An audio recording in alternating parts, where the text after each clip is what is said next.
ఈ శివాలయం కోసం మా ఫాలోవర్స్ చెప్తే ఏంటో అనుకున్నా, ఇంత అందంగా ఉంటుంది అనుకోలేదు. డిజైన్ చేసిన ఆర్కిటెక్చర్లకి, కట్టిన వర్కర్లకి టేకే బావు. ఈ శివాలయాన్ని 108 స్తంభాలతో నిర్మించారు. ప్రతి స్తంభంలోని ఒక్కొక్క శివలింగాన్ని నిర్మించారు. మేము ఆ శివయ్యను దర్శించుకున్నాము. ఆయన బంగారు రూపంలో దర్శనమిచ్చాడు, కానీ ఆయన అసలు స్వరూపం వెండి రూపంలో ఉంటుంది.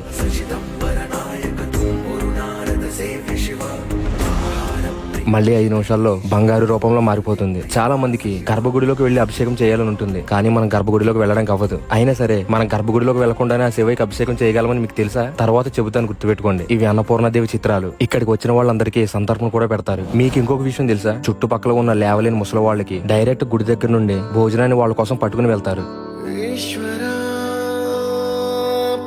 ఒక్క రోజు కాదు, వాళ్ళ కోసం ప్రతిరోజు పట్టుకుని వెళ్తారు. అందుకే ఇక్కడికి వచ్చిన వాళ్ళందరూ గుప్పిడి బియ్యం పట్టుకుని వచ్చి ఆ అన్నపూర్ణదేవికి సమర్పిస్తారు. ఆ వచ్చిన బియ్యాన్ని వీళ్ళు శివయ్య, వెంకటేశ్వర స్వామి పేరు మీదుగా వీళ్ళకి కడుపు నింపుతారు. ఇందాక గర్భగుడిలోకి వెళ్లకుండా అభిషేకం చేయొచ్చాను కదా, ఇక్కడ స్తంభంలో ఉన్న లింగాలకి మేము అభిషేకం చేసిన నీళ్లు స్తంభం లోపలికి వెళ్లి అక్కడి నుండి గర్భగుడిలో ఉన్న శివయ్యకి అభిషేకం చేస్తాయి. ఇంకొక హైలైట్ ఏంటంటే వెంకటేశ్వర స్వామి ఆలయం భూగర్భంలో ఉండడం. ఇదే స్వరంగానికి మార్గం. ఫస్ట్ లో నాకు కొంచెం టెన్షన్ గా ఉన్నప్పటికీ లోపలికి వెళ్లిన తర్వాత ఆ వెంకటేశ్వర స్వామిని చూడగానే గూస్ బంప్స్ వచ్చేసాయి.